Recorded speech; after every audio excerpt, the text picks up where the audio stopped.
पर विजय प्राप्त करता है।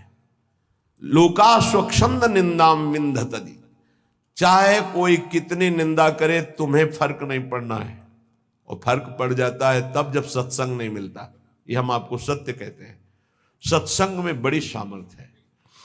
संतों के वचन अमोघ अमृत होते हैं। सत्संग ही बचाता है, संत वाणी ही उठाती है हमको। नहीं तो कभी कभी ऐसी दशाएं जीवन में होती हैं कि साधक निराश हो जाता है? जिसको किसी को कटु व्यवहार नहीं करते, किसी से कोई मतलब नहीं रखते, अपना लक्ष्य केवल, फिर भी गाली दे रहे, फिर भी ऐसे ऐसे षड्यंत्र रच रहे, फिर भी प्रतिकूलता। हे नाथ, ऐसा क्यों हो रहा है? ये कमजोरी हमारी है। इस कमजोरी को संत वाणी दूर करती है। पक्का जब जब जीवन में कहीं कमजोरी आई तब तब संत वाणी ने हमें उठाया, संत संग ने हमें उठाया। ये हमने जीवन में देखा है। कभी भी हम जहां निराश होने का अवसर आया वहीं संत भगवान पधारे और ऐसे वचन बोले कि हृदय गदगद हो। कहीं भी कभी भी कोई भी घटना ऐसी जिसमें हम निराश हैं, सामने देखा है कि संत भगवान खड़े हैं और कोई न कोई ऐसे वचन बोले जिससे निहाल हो गए। तो सत्संग के द्वारा ही हमको ऐसी सामर्थ्य मिलती है कि हम निंदा को सह सके। फिर कह रहे हैं सर्वम चेता स्यात् कुटुंब किमिव मम ततो दुर्दशाः स्युस्ततः किम। मेरे परिवार के सब लोग मुझे छोड़ दें, पक्का छोड़ देंगे, क्योंकि जहां जहां राग है वो हरि हटाएंगे, छोड़ देते हैं। जब आप सच्चाई से भजन करोगे, डरना मत। सच्चाई का जब जिस दिन भजन होगा तो परिवार का राग छूटेगा, पर परिवार में भगवत भाव रहेगा। वही हम कह रहे हैं कि भगवत भाव से प्रीति करो, राग पूर्वक नहीं। राग का नाश, राग होता है आंतरिक, बड़ा सूक्ष्म होता है। ततो दुर्दशा स्युस्ततः किम। सब पूरे परिवार के छोड़ दिए, लोक में निंदा हो रही है और शरीर दुर्दशा को प्राप्त हो रहा है। ये होता है, ऐसी परिस्थिति आती है। इसी में दिव्य शरणागति का उदय होता है। दिव्य शरणागति जिसे भगवान की पूर्णता होती है, भगवान जिससे तृप्त हो जाते हैं शरणागति में, वो शरणागति इसी में होती है। लोक में निंदा हो रही, कहीं रहने का ठिकाना नहीं, कोई भी प्यार करने वाला नहीं, जिधर देखो तिरस्कार, और कोई अपना सृष्टि में कहने वाला नहीं। पूरी सृष्टि में कोई एक अपना कहने वाला नहीं। ये स्थिति आती है। स्थिति उस समय आर्त भाव से जो होता है वो शरणागति। जैसे गजेंद्र को कोई अब सहयोग देने वाला नहीं, अगले झटके में डूब जाएगा। अब याद आई हरि, अब वो शरणागति, एक सेकंड नहीं लगा, भगवान उपस्थित हो गए। हमारी बात समझना, ये शरणागति पढ़ लिख के नहीं होती, ये परिस्थिति पैदा की जाती है। जैसे अभी एक उपासक, घर बार त्यागी, वैरागी, बड़ा ही सेवक, भगवत मार्ग का पथिक, कुछ दिनों से साधारण शरीर में अव्यवस्था हुई और कल फाइनल हो गया कि गलित कुष्ठ। बहुत पुराना प्रारब्ध जागृत होता है। जैसे भीष्म जी 6 महीना बाणों की शैया पर, बाल ब्रह्मचारी, नैष्ठिक परम तप में युक्त, ऐसे ही जब हमारी भगवत प्राप्ति का योग बनता है, पक्का दिमाग में बैठा लो। कल या परसों कह रहे थे कि एकांत में सोचा करो कभी कभी कि अगर हमें कैंसर हो जाए तो, हमारी आंखें फूट जाए तो। और कल ही आ गया रिपोर्ट कि एक साधक को गलित कुष्ठ हो गया है। ये हम इसीलिए तैयार करते हैं, जैसे आर्मी के नहीं तैयार करते कि अगर कीचड़ में फंस गए तो कैसे निकलना है, पहाड़ में फंस गए तो कैसे चलना है, कैसे आपको चढ़ना है, कैसे दौड़ना है। ऐसे ही परमार्थ की ट्रेनिंग है। आपकी किडनी फेल हो जाए तो, आपका ऐसा हो जाए तो, आपका कोई न रहे तो, आपको कई दिन भोजन न मिले तो, आपको संसार निंदा करने लगे तो, इनमें सब में परिपक्व करना यह हमारा कर्तव्य है। परिपक्व होना अपने लोगों का कर्तव्य है। अब वो साधक व्यथा तो होगी थी।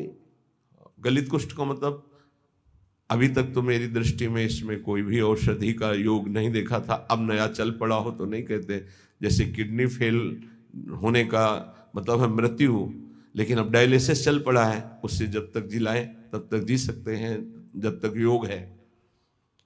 तो कल इसी सीढ़ी पे बैठकर उसको समझा, कदापि शोक नहीं,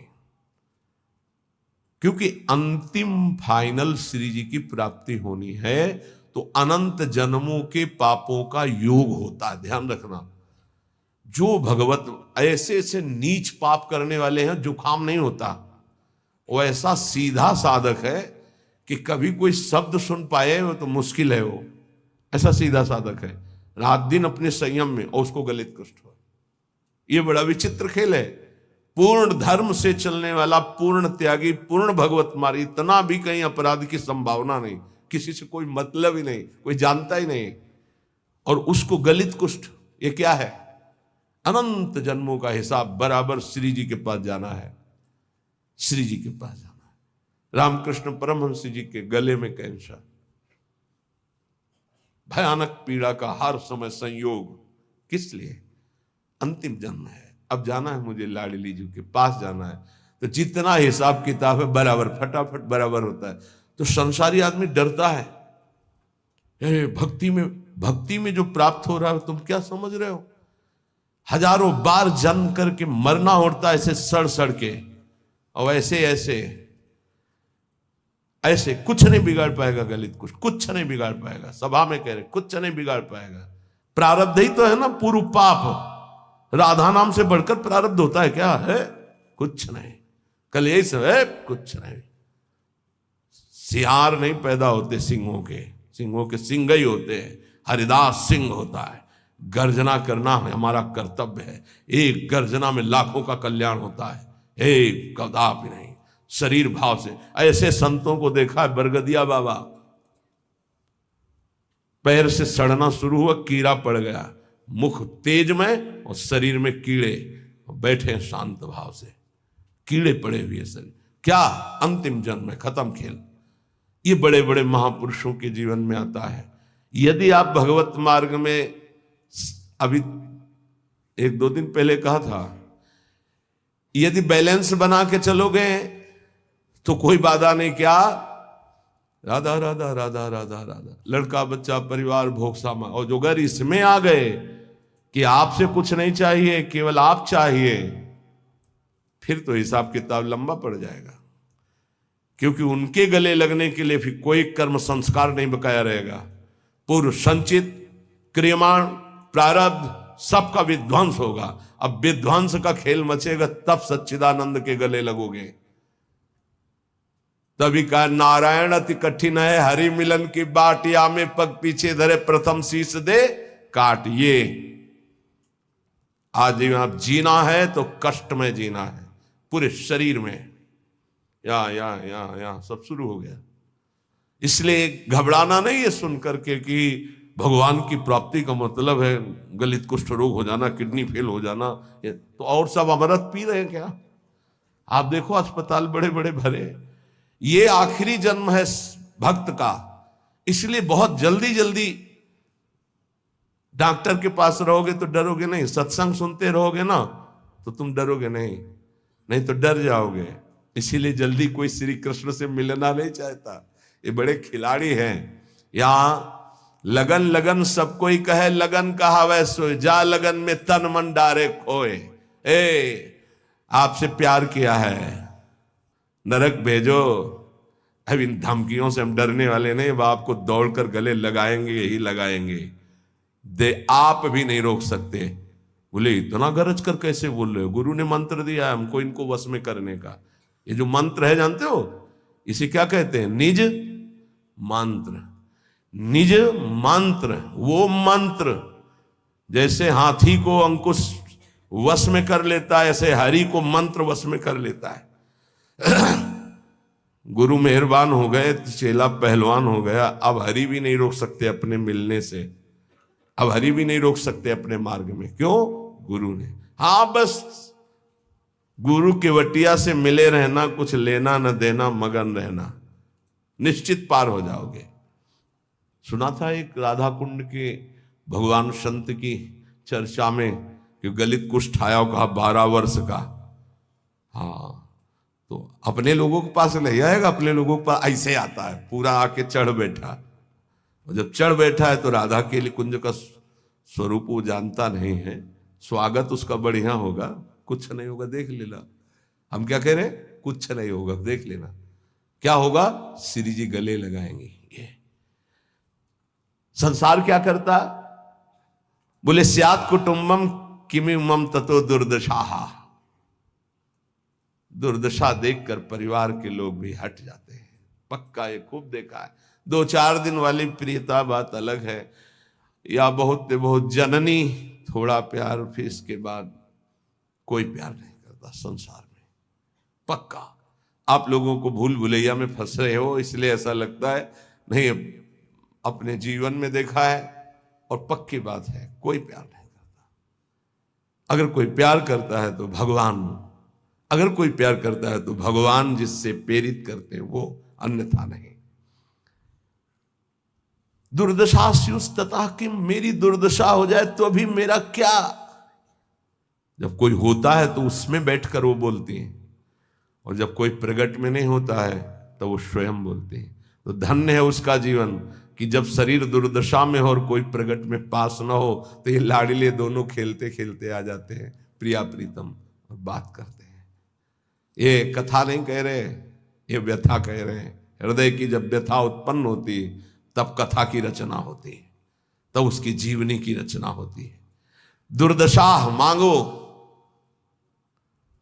मांगोगे, कोई हिम्मत है किसी की कि प्रभु मुझे ऐसी दुर्दशा दे दो जिसमें आपके सिवा कोई भी ना हो।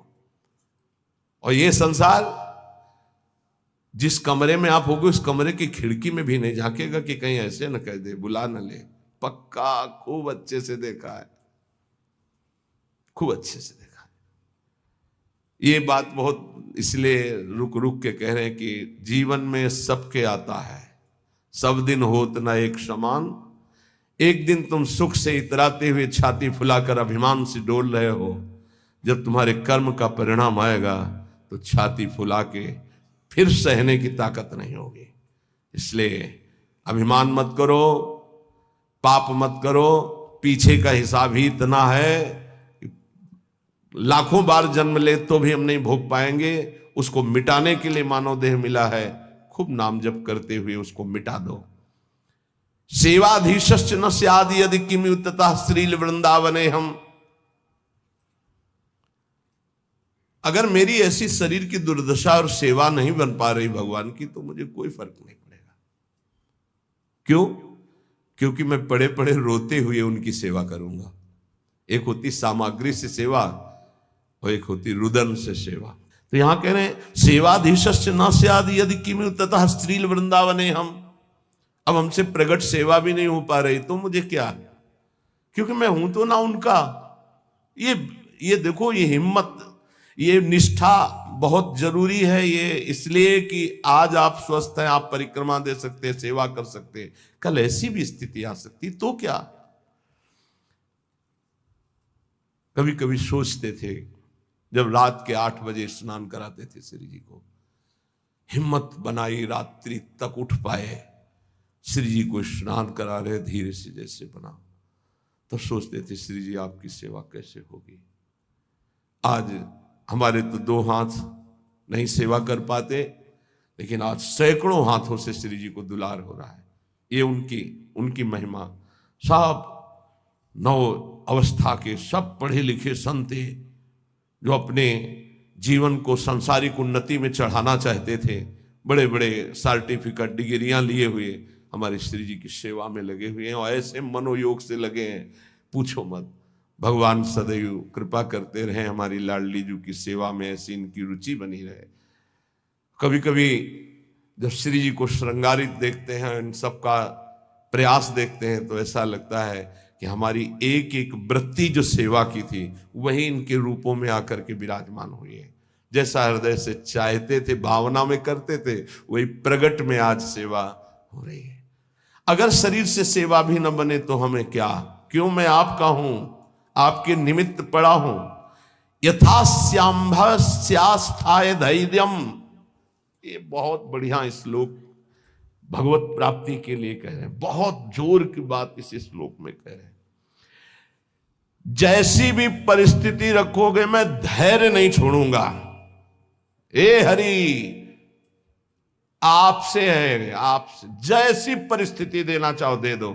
क्या लोक में स्वच्छंद निंदा कराओ, लोग अपमान कर दें, तिरस्कार कर दें, तो भी मैं दीन नहीं होऊंगा। दीन का मतलब हाय हाय अब हमारी सब निंदा करने वाले, कोई हमारा नहीं, ऐसा कभी नहीं होगा। यदि हमें कुटुंब परिवार छोड़ दे, शरीर हमारा दुर्दशा को प्राप्त हो जाए, प्रगट में सेवा भी ना कर पाऊं, तो भी स्थास्याम्यास्थाय धैर्यम मम निज परमाभीष्ट सिद्धिर्भवत्रे, मेरे को भगवत प्राप्ति से अब कोई नहीं रोक सकता, क्योंकि मेरा धैर्य है कि मैं प्रभु का हूं। हमारे माई श्यामा जी को राज, अब इसी से भगवत प्राप्ति होगी, पक्का होगी। यही हम कई बार समझाना चाहते थे, जो आज इस श्लोक में निकला है।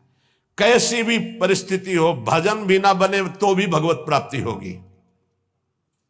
बोले भजन के बिना भगवत प्राप्ति कैसे होगी? भरोसे में, भरोसे में। आगे पड़ा जटायु देखा, सुमिरत राम चरण की रेखा। भगवान के चरणों, मानो दुर्दशा है शरीर की, कोई पास नहीं, नाम से कोई साधन बन रहा है, ना कोई भजन। भारी पीड़ा है तो भजन भी नहीं बन रहा है, तो क्या? बस आशा है आपकी, भरोसा है आपका कि आप बड़े कृपालु हो, आप अपनी कृपा से मुझे मिल जाओगे, अपने समीप बुला लोगे, पक्का। श्रीपाद कह रहे निज परमाभीष्ट सिद्धिर भवित्री, हमारा जो अभीष्ट था भगवत प्राप्ति वो पक्का हो जाएगी। बस क्या? धैर्य मम, मेरा ये धैर्य विचलित ना होने पावे, कुछ भी हो जाए। देखो इसमें ये नहीं देखा जाता कि इस समय इसकी परिस्थिति क्या है, हमारे प्रभु ये नहीं देखते, वही तो देते हैं। वो ये देखते इस समय इसकी स्थिति क्या है। अंदर में जो हमने भरोसा पाला है जीवन में, वो कभी कहीं भी नहीं छूट सकता। हम माने कि नाम जप नहीं हो रहा, वाणी पाठ नहीं हो रहा, माना कि हमसे सेवा नहीं हो रही, माना कि हमारे अंदर कोई अब भागवतिक विचार भी नहीं रह गए, लेकिन ये जो एक झीना सा धागा है कि मैं श्री जी के भरोसे हूं, इसको कौन तोड़ सकता है? इसी से भगवत प्राप्ति होती है, इसी भरोसे से। व्यास भरोसे कुंवर के सोवत पांव पसार, अर्थात मैं निश्चिंत होकर पढ़ाऊं, मुझे निश्चित भगवत प्राप्ति होगी। जो श्रीपाद करे मम निज परमाभीष्ट सिद्धिर भवित्री, बहुत जोर की बात है। हर उपासक के लिए ये अध्यात्म की चरम सीमा की स्थिति की बात है, इस पर विश्वास कर लो अगर कर पाओ। कैसी भी परिस्थिति हो, मैं श्री जी का हूं, श्री जी का ही रहूंगा, चाहे कितना भी कष्ट आ जाए, निश्चित भगवत प्राप्ति हो जाएगी।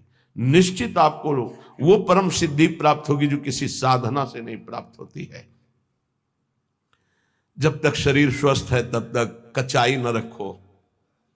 कल चर्चा हो रही थी काचे धर्मी की, उसमें जो शेष है उसको श्रवण करो तो कच्चाई दूर हो जाएगी, तो निष्ठा आ जाएगी, सच्चाई धैर्य आ जाएगा।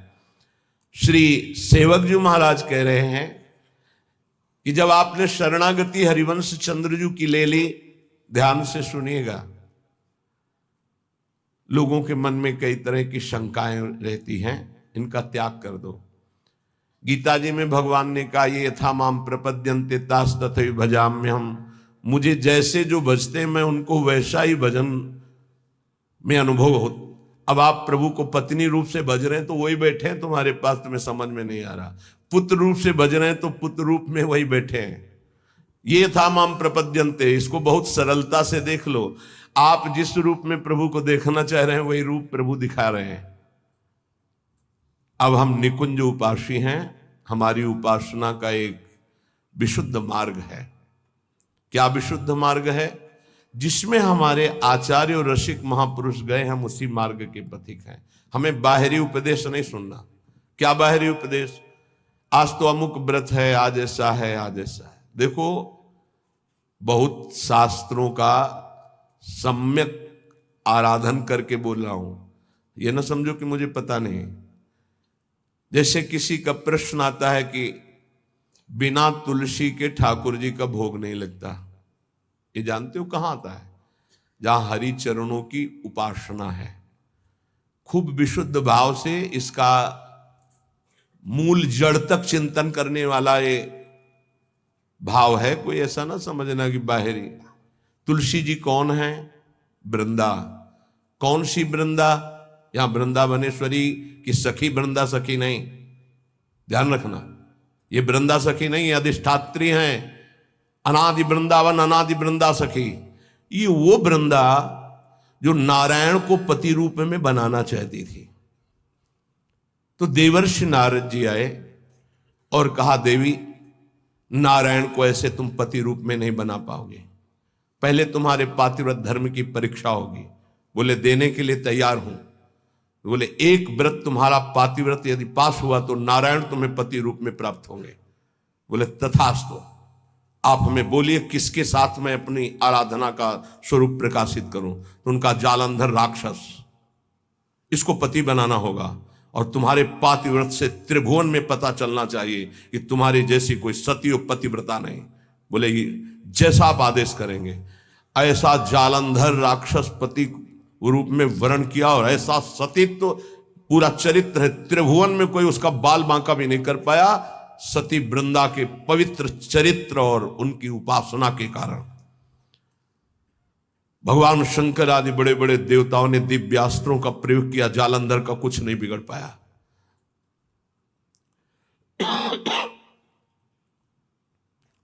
भगवान श्रीहरि से प्रार्थना की। भगवान श्रीहरि ने कहा, ऐसे नहीं मारा जा सकता, इसका मूल है वृंदा, अगर उसका सतीत्व भंग हो तो ये मारा जाएगा। तो बोले नाथ, आप ही इसको देख सकते हैं। तो उन्होंने कहा, मुझे ही पति रूप में प्राप्त करने के लिए उसने तपस्या की थी, मैं जा रहा हूं। नारायण रूप से नहीं गए, छल किया। जगत मंगल के लिए उस दैत्य को मारने के लिए भगवान उसका रूप धारण किया, जालंधर का। जब सतीत्व भंग हुआ तो उसे होश आया। उसने कहा, मेरे पति जैसी चेष्टा नहीं, कौन हो तुम? क्योंकि आप में असीम सामर्थ्य, असीम सौंदर्य, असीम सुख मेरे पति नहीं हो सकते, क्योंकि मैं जानती हूं कौन है। जालंधर राक्षस, आप वो नहीं हो। आप कौन है? अपने रूप में भगवान। तो उन्होंने कहा, माना कि आपके लिए ही तप कर रही थी, लेकिन इस समय मेरा पति जालंधर, अब मैं मानती हूं मारा जाएगा क्योंकि मेरा तप नष्ट हुआ। तो मैं आपको शाप देती हूं, आप पाषाण रूप हो जाएं। तो नारायण शालिग्राम बन गए। तो कहा, मेरे लिए ही तूने तप किया था, नारद जी ने तो तुझे पातिव्रत धर्म की परीक्षा के लिए जालंधर को व्यर्थ में मुझे शाप दिया, इसलिए मैं शाप देता हूं, तुम वृक्ष रूप हो जाओ। वही तुलसी जी का वृक्ष। तो बिन तुलसी हरि एक न मानी, नमो नमो तुलसी महारानी नमो नमो। शालिग्राम की सेवा तभी पूर्ण मानी जाएगी जब तुलसी जी होंगी। और वही पद्धति वैष्णव जनों ने अपनाई, भोग की। लेकिन हमारे यहां प्रिया और लाल और सब सहचरिया हैं। तो यहां वो वृंदा नहीं है, यहां वृंदावनाधीश्वरी की नित्य सहचरी वृंदा, जो वृंदावन की अधिष्ठात्री देवी। तो वृंदावन अनादि और वो देवी अनादि। तो यहां तुलसी जी का प्रवेश चरणों में है, ना कि भोग में है। चरणों पे तुलसी जी चढ़ाई जाती है। और यहां महारानी की जय बोली जाती है और किसी की जय नहीं बोली जाती कि आज अमुक व्रत की जय, अमुक नहीं। यहां मेरी महारानी श्री राधा रानी, जाके बल में सबसों तोरी लोक वेद कुल कानी। ये वृंदावन है, ये वृंदावनाधीश्वरी प्रेम रंग को प्रदान करने वाली, लाल को अधीन करने वाली महान, जिनकी चरण रज में अनंत शक्ति विराजमान, उन स्वामिनी की शरणागति है। तो लय उपदेश कहाय अनन्य अनहाई अनर्पित जाय गटकत। हमें किसी और की नहीं सुननी, भगवत रसिक रसिक की बातें रसिक बिना कोई समझ सके ना।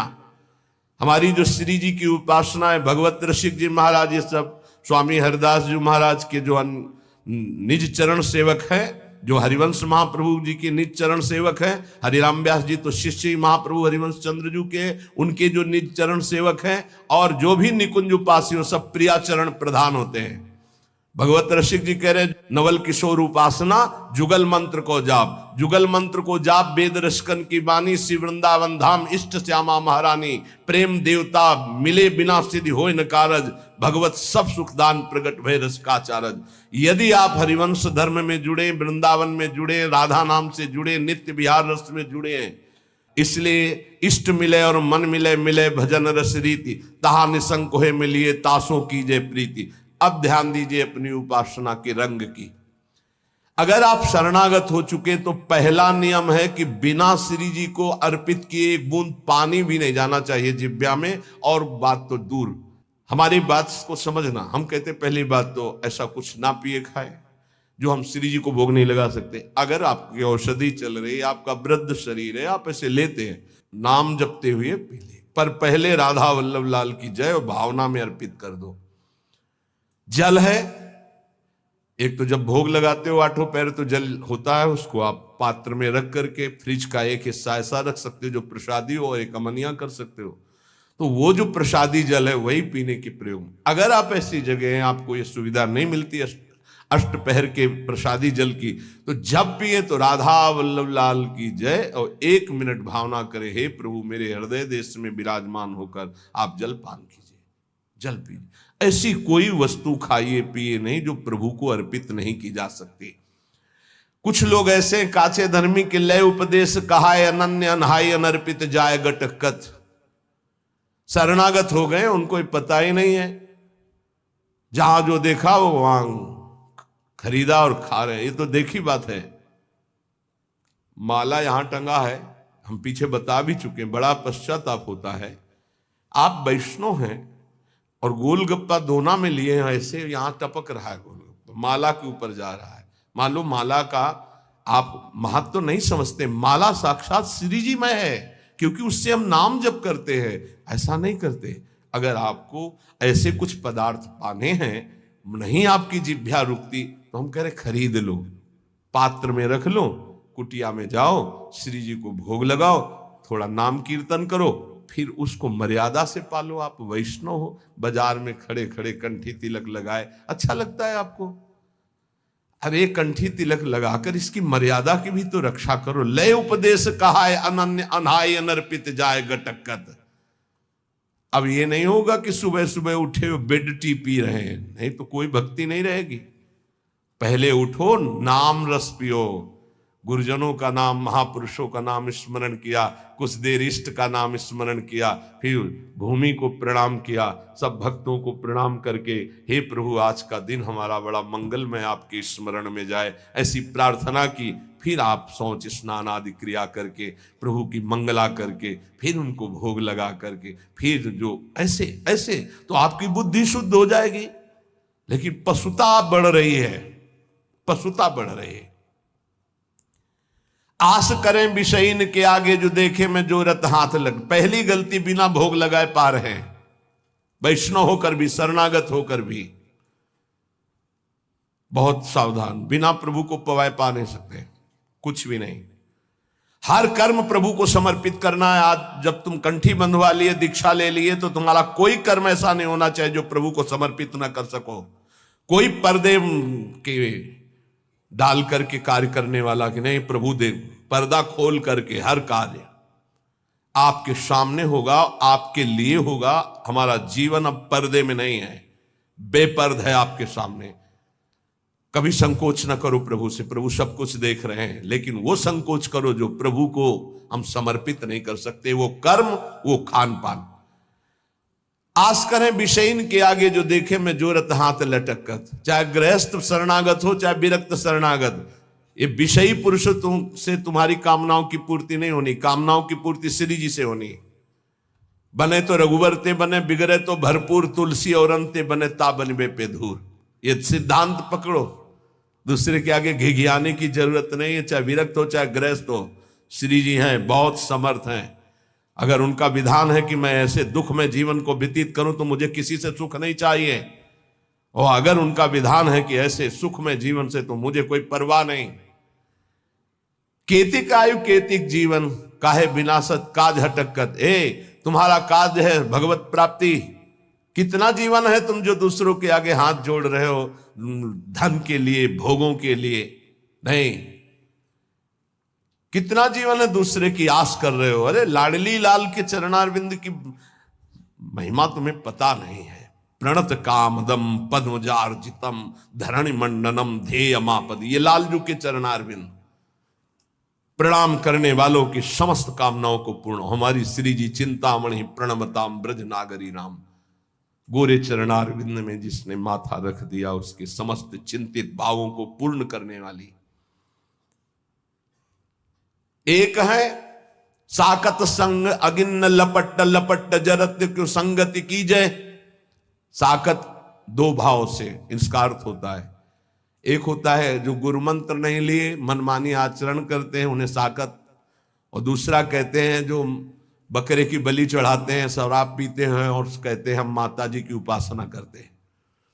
बोले इनका संग आग की लपट से खेलना है, अर्थात सारे सुकृत नष्ट हो जाएंगे, वैष्णवता नष्ट हो जाएगी अगर ऐसे लोगों का संग करोगे। साकत संग अगिन्न लपट लपट जरत्य को संगति की जय। सावधान। अब देखो कहां वैष्णव धर्म के पालन की वो वृत्ति रह गई। बड़ा विचित्र है। अगर वैष्णव उस परिवार में नहीं तो उस परिवार का अन्न नहीं खा सकते। चतुर्भुजदास जी जिस गांव में वैष्णव नहीं होता उस गांव का पानी नहीं पीते थे। भगवान का कंठी तिलक धारण करने वाला कोई इस गांव में है नहीं तो उस गांव में रुकते ही नहीं थे, चले जाते थे। जो गुरुमुख नहीं है उसके संग का क्या स्वरूप बताया है। साकत संग अगिन्न लपट लपट जरत क्यों संगति की जाए। नहीं, जो ऐसी उपासना करते हैं या जो उपासना से रहित दुष्ट स्वभाव वाले आग की लपट इनकी संगति मत की जाए। तो संगत किसकी करें। बोले साधु सुबुद्धि समान सुसंतन जान के शीतल संगति की जाए। जो समता को प्राप्त और भगवत प्रेम को प्राप्त महात्मा, ऐसा समझ करके जान करके ऐसे महात्माओं का संग करो। किन महात्माओं का संग करना चाहिए। जो समता को प्राप्त है। किन महात्माओं का संग करना, जो भगवत प्रेम को प्राप्त है। तो पहचान क्या है भगवत प्रेम प्राप्त महात्मा की। जिसकी बुद्धि में धन का महत्व नहीं है, कामिनी का महत्व नहीं है और कीर्ति का महत्व नहीं है, वो भगवत प्रेम को प्राप्त करने की योग्यता वाला महात्मा होता है। जिसको जो किसी भी पक्ष में नहीं, पूरा विश्व उसका है। उदार चरिता नाम वसुधैव कुटुंबकम, एक ही परमात्मा तत्व सर्वत्र विराजमान है। वो समान सुसंतन, वो सम बुद्धि रखने वाला महात्मा है। बोले साधु सुबुद्धि समान सुसंतन जान के शीतल संगत की जाए। इनका संग तुम्हें शीतलता प्रदान करेगा, परम शीतल माश्रयामी श्री जी के चरणों तक पहुंचाएगा। बोले एक जो काचे प्रकृति विरुद्ध करे तो का कीजिए, और जे आगे के दाजे गए भजी पानी में आग लगे तो का कीजिए। सेवक जी महाराज बहुत बढ़िया वर्णन कर रहे हैं। बोले एक ऐसे हैं जिनका स्वभाव ही विरुद्ध, वैष्णव धर्म के विरुद्ध आचरण, मनमानी आचरण करते हैं। अब जब इनका स्वभाव ही विरुद्ध तो लाख समझावे समझने वाले नहीं हो, अपने मनमानी आचरण करते हैं और तिलक भी लगाए हैं, कंठी भी लगाए, मनमानी आचरण करते हैं। बहुत प्रपंच की बातें करते हो। अगले जन्म में ये जबान ही हटा दी जाएगी। जब वर्षा ऋतु होती तो देखो निकलते एक जबान वाले, टर टर टर टर, कोई मतलब नहीं है। नहीं, जे नहीं करही राम गुण गाना, जी है सुदादुर जी है समाना। जिनकी जी भगवान की चर्चा नहीं करती अगले जन्म में हटा दी जाती है। और जानते हैं उनको क्या बनाया जाता है। मेढक बोल टर टर, दिन भर लगा रहे, कोई स्वर नहीं, कोई व्यंजन, कोई भगवत चर्चा नहीं। तो एक जो काचे प्रकृति विरुद्ध करे तो का की जाए, और एक आगे के दाजे गए भजी पानी में आग लगे तो का की जाए। संसार की जलन से बचने के लिए वैष्णव धर्म को स्वीकार किया, संतों के बीच में, और यहां भी आकर वही आग लगा दी, राग द्वेष काम क्रोध ईर्ष्या की। अगर बाहर से जला हुआ पानी में पहुंच जाए तो शीतलता मिलती हो, पानी में आग लग जाए तो फिर कहां भाग के जाएगा। संसार से भाग के संतों के बीच में आए हो तब होश में हो जाओ, यहां आग मत लगाओ।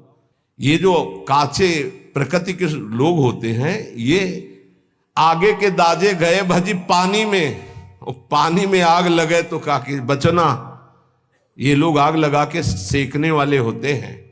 परमार्थ में चलाना बहुत कठिन है, परमार्थ से भ्रष्ट करा देना बिल्कुल सरल बात है। कच्चे परमार्थियों को भ्रष्ट करने के लिए बहुत समर्थ है कुसंग। जे आगे के दाजे गए भजी पानी में आग लगे तो का कीजिए भाई, होश में संसार की जलन से बचने के लिए संतों के बीच में